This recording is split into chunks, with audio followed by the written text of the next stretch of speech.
अस्सलामु अलैकुम वरहमतुल्लाहि वबरकातुहू। यूनिट नंबर 2 में आज लेक्चर नंबर 4 के साथ हाजिर खिदमत है। लेक्चर नंबर 4 में आज हम पढ़ेंगे अर्थमेटिक मीन पर कंटिन्यूस सीरीज़, यानी जब हमारे पास डेटा कंटिन्यूस सीरीज़ का हो तो हम उसके लिए अर्थमेटिक मीन कैसे फाइंड करेंगे। ठीक है, इससे पहले हम लेक्चर नंबर 2 में पढ़ चुके हैं कि हम अर्थमेटिक मीन 3 मेथड से फाइंड कर सकते हैं। एक है डायरेक्ट मेथड, दूसरा है शॉर्टकट मेथड और तीसरा है स्टेप डिविएशन मेथड। जिस तरह हम लेक्चर नंबर 3 में डिस्क्रीट सीरीज़ के लिए इन 3 मेथड्स को यूज़ कर चुके हैं, इसी तरह कंटिन्यूस सीरीज़ के लिए भी इन 3 मेथड्स को यूज़ करेंगे। ठीक है, डायरेक्ट मेथड के लिए ये फार्मूला है जब हम कंटिन्यूस सीरीज़ का अर्थमेटिक मीन फाइंड करते हैं, और शॉर्टकट मेथड के लिए ये फार्मूला है जब हम कंटिन्यूस सीरीज़ के लिए अर्थमेटिक मीन फाइंड करते हैं, और स्टेप डिविएशन के लिए ये फार्मूला है जब हम कंटिन्यूस सीरीज़ के लिए अर्थमेटिक मीन फाइंड करते हैं। अब हम एक कंटिन्यूस सीरीज़ का क्वेश्चन इन 3 मेथड्स पर करेंगे।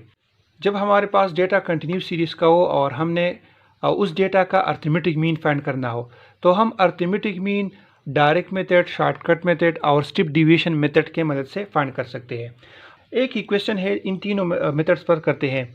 सबसे पहले है डायरेक्ट मेथड। डायरेक्ट मेथड के लिए फार्मूला वही फार्मूला है जो हम डिस्क्रीट मेथड के लिए यूज़ कर चुके हैं, वही फार्मूला है। ठीक है, हमें अमूमन कंटिन्यूस सीरीज़ का डेटा इस तरह दिया गया होता है कि यहाँ पर क्लासेस होते हैं और इसके साथ उसकी फ्रीक्वेंसीज होती है। ठीक है, तो ये हमारे पास कंटिन्यूस सीरीज़ है, यानी हार्ट है और यहाँ पर फ्रीक्वेंसी है 60 to 62, 63 to 65, 66 to 68, 69 to 71, 72 to 74। ये हमारे पास मुख्तलिफ हाइट्स है और ये इसकी फ्रीक्वेंसी है 5, 18, 42, 27 एंड 18, ये फ्रीक्वेंसी है। ठीक है, ये हमें इस तरह का डेटा दिया गया होता है। ठीक है, एक तरफ क्लासेस होती है और दूसरी तरफ उसकी फ्रीक्वेंसीज होती है।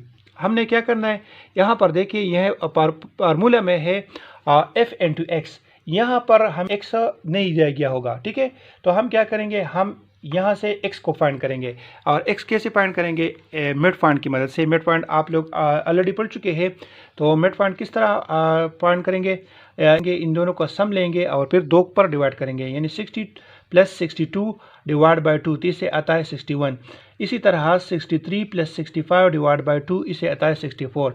66 + 68 डिवाइड बाई 2, इसे आता है 67 एंड सो ऑन। इसी तरह हम x को फाइंड करेंगे। ठीक है, जब x फाइंड हो गया तो हम क्या करेंगे, जो हम डिस्क्रीट सीरीज में कर चुके हैं वही हम यहाँ पर कंटिन्यूस सीरीज में भी हम करेंगे। ठीक है, हमने क्या करना है, f को x के साथ मल्टीप्लाई करना है, यानी इस कॉलम को इस कॉलम के साथ मल्टीप्लाई करना है। ठीक है, तो ये हमारे पास f/x ये कॉलम बन जाएगा। इन दोनों को मल्टीप्लाई करते ये आ जाएगा, इन दोनों को मल्टीप्लाई करते ये आ जाएगा। ठीक है, अब हमने क्या करना है, f/x कॉलम को क्या करना है, ऐड करना है, इसका समेशन लेना है, सम करना है। ठीक है, इस कॉलम को सम करना है। ठीक है, और यहाँ पर है f को ऐड करें, तो f को जब हम ऐड करते हैं इस कॉलम को, तो इसे आता है 100। अब यहाँ पर अब 6745 को लिखना है और डिवाइड बाय 100, इसको इस पर डिवाइड करें तो हमारे पास आता है 667.45। ठीक है, नेक्स्ट मेथड है शॉर्टकट मेथड। ठीक है, शॉर्टकट मेथड के लिए वही फार्मूला है जो हम डिस्क्रीट मेथड में यूज़ कर चुके हैं। यही क्वेश्चन है, इसको हमने शॉर्टकट मेथड के मदद से करना है। ठीक है, तो यहाँ पर क्लासेस है और यहाँ पर फ्रीक्वेंसी है। तो हमने सबसे पहले क्या करना है, इस क्लासेस से x को फाइंड करना है मेड फाइंड की मदद से। तो हम मेड फाइंड की मदद से यानी इन दोनों को ऐड करेंगे, 2 पर डिवाइड करेंगे तो ये आ जाएगा। ठीक है, ये पहले इस क्वेश्चन में हम ये कह चुके हैं कि मेड फाइंड किस तरह हम फाइंड करेंगे। ठीक है, इस तरह इन दोनों को ऐड करेंगे, 2 पर डिवाइड करेंगे, इस तरह इन दोनों को ऐड करेंगे, 2 पर डिवाइड करेंगे, तो ये हमारे पास x आ जाएगा। ठीक है, अब हमने क्या करना है, फार्मूला की तरफ देखिए, यहाँ पर है f/d, यानी पहले हमने d को फाइंड करना है। d क्या है, d हमारे पास है x - a, यानी हमने x से a को माइनस करना है। और a क्या है, a हमारे पास एक आर्बिट्रेरी वैल्यू है, x वैल्यू है। a की वैल्यू हमने इन x की वैल्यू से सेलेक्ट करनी है। ठीक है, तो यहाँ पर हम ए की वैल्यू सेंटर वैल्यू लेते हैं, ये 67 हमने ले लिया, ठीक है। तो ए हमारे पास 67 आ गया। अब हमने क्या करना है, एक्स की वैल्यू से ए को माइनस करना है। एक्स की वैल्यूज ये है और इससे हमने ए को माइनस करना है। ए क्या है, 67 है। तो हर एक वैल्यू से 67 को माइनस करना है। 61 से 67 को माइनस करें तो ये -6 आता है। 64 से 67 को माइनस करें -3 आता है। 67 से 67 को माइनस करें 0 आता है। 70 से 67 को माइनस करें तो ये 3 आता है। 73 से 67 को माइनस करें तो ये 6 आता है। ये हमारे पास डी आ गया, ठीक है। अब हमें क्या करना है, एफ को डी के साथ मल्टीप्लाई करना है, यानी इस कॉलम को इस कॉलम के साथ मल्टीप्लाई करना है। 5 को -6 के साथ मल्टीप्लाई करना है तो ये -30 आ जाएगा। 18 को -3 के साथ मल्टीप्लाई करें तो ये -54 आ जाएगा। इसी तरह 42 को 0 के साथ मल्टीप्लाई करते 0 आ जाएगा। 27 को 3 के साथ मल्टीप्लाई करें तो ये 81 आ जाएगा। 8 को 6 के साथ मल्टीप्लाई करें तो ये 48 आ जाएगा, ठीक है। अब हमने क्या करना है, एफ एन टू डी जो कॉलम हमने लिया है उस कॉलम को ऐड करना है, उसकी समेशन लेनी है, ठीक है। तो ये हमारे पास F N two D column है, इसको सम करना है, ठीक है। तो ये हमारे पास 45 आ जाएगा, ठीक है। अब फार्मूलाज में हमने वैल्यूज को पुट करना है। X bar is equal to A की जगह 67, ठीक है, और summation F N two D की जगह 45 और समेशन एफ की जगह 100।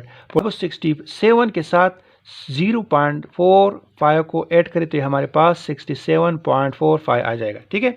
इस क्वेश्चन को स्टेप डिवीजन की मदद से करते हैं, ठीक है। यहाँ पर भी क्लासेस होंगे और इसके साथ फ्रीक्वेंसीज होगी। फिर हमने इस क्लासेस से एक्स को फाइंड करना है, ठीक है, मिड पॉइंट की मदद से, जो हम ऑलरेडी पढ़ चुके हैं। फिर हमने क्या करना है, यहाँ फार्मूले की तरफ देखें, यहाँ पर है एच ए को फाइंड करना है, एच को फाइंड करना है। ए हमारे पास यहाँ पर है 67 हमने ले लिया है, जो हम पहले क्वेश्चन में ले चुके हैं। यहाँ पर भी हम 67 ले सकते हैं क्योंकि हमारे पास सेंटर वैल्यू है 67, ठीक है। अब हमने एच को फाइंड करना है। एच कैसे फाइंड करेंगे, यानी हम इंटरवल को ले लेते हैं कि हमारे पास इंटरवल कितना है, यानी 60 to 62, ये कितना इंटरवल है, ये 3 है, ठीक है। 60, 61, 62, ठीक है, यानी 60 भी इसमें इंक्लूड होगा और 62 भी इसमें इंक्लूड होगा। इसी तरह 63 to 65, तो ये हमारे पास आता है 63, 64, 65, ठीक है। तो इन सारों का इंटरवल क्या है, 3 है, ठीक है। एच हमारे पास 3 आ गया। अब हमने क्या करना है, यू को फाइंड करना है। यू हमारे पास आ रहा है x minus A divide by H.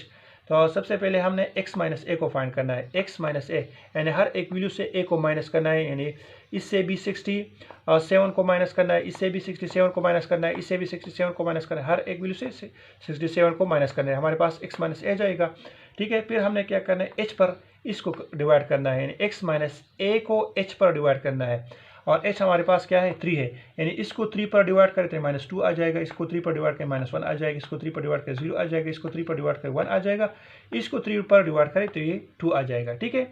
अब हमने क्या करना है, f को u के साथ मल्टीप्लाई करना है। ये हमारे पास u कॉलम है और ये हमारे पास f है, ठीक है, यानी इस कॉलम को इस कॉलम के साथ मल्टीप्लाई करना है। 5 को -2 के साथ मल्टीप्लाई करें -10 आ जाएगा।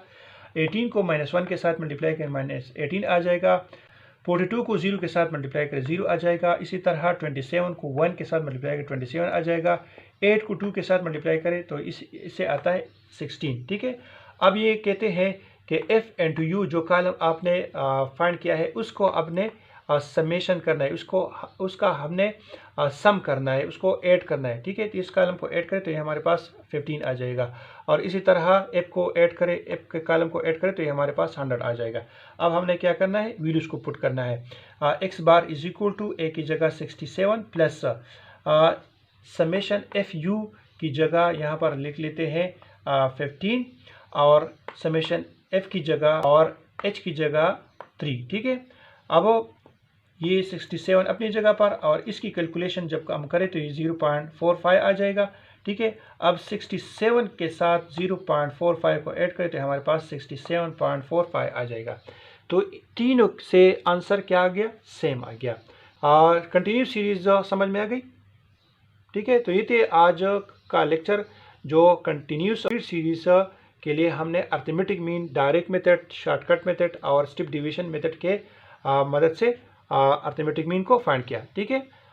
इंशाल्लाह नेक्स्ट लेक्चर में फिर मुलाकात होगी, तब तक के लिए अल्लाह हाफिज़।